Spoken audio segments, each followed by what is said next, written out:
The good news is with that is that, yes, it's hard to do, but the advantage to habits is that habits make things become easier.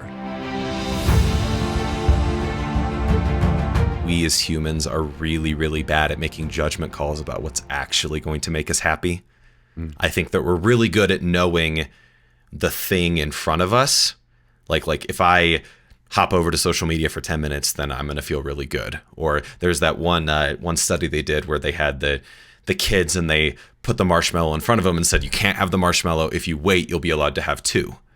And I think that, don't eat the one that's in front of you. Just don't eat the one in front of you. Minutes. Just stare at it. Yeah. And I think that that's like a great representation of the human condition, because like the thing that's right in front of you is always so tantalizing, even if even if when you sat down as your better self and said, God should be my number one priority because I, as a Catholic, know that when I die, I'm either going to spend all eternity with him or all eternity separated from him. So that should be number one. Even if you sit down and make that decision, when the choice before you is prayer time or sleeping, sleep always feels better. Mm-hmm. It always, in that particular moment, there's never a moment where it's like, oh my gosh, I can't wait to abruptly end my sleep and go do the thing that I decided I was going to do. No, it's like you have to form those habits.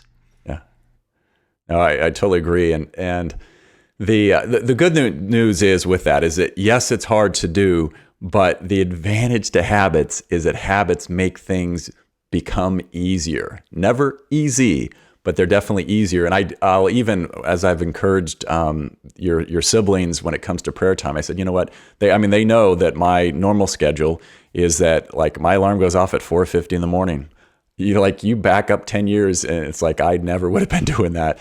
And it's hard to get out of bed. But what I tell your siblings and tell other people is that every day that I do that, it actually gets easier. My body gets used to it. And so when your body gets used to it, there's an advantage to the habit because it's easier to stay that course and it's not as big of a struggle. In the beginning, it's a huge struggle. So in the same way, putting my prayer time where it needs to be and putting that first and putting my relationship with Maria where it needs to be and making sure that I'm taking time with her in the evening so that we can connect with each other, and then going through the kids and making sure I connect with each of them, find out how their day was going, make sure I bless them before they go to bed.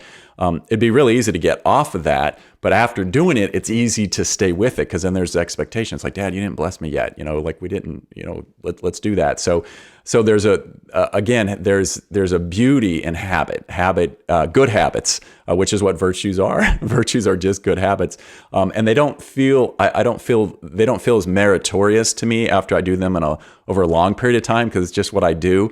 But praise God, I'm glad that the things that I'm doing that are good habits are called virtues, and they actually end up feeding me. So that's good news, and that's why I encourage people. It's like even when it's hard in the beginning, when you stay the course, it gets easier.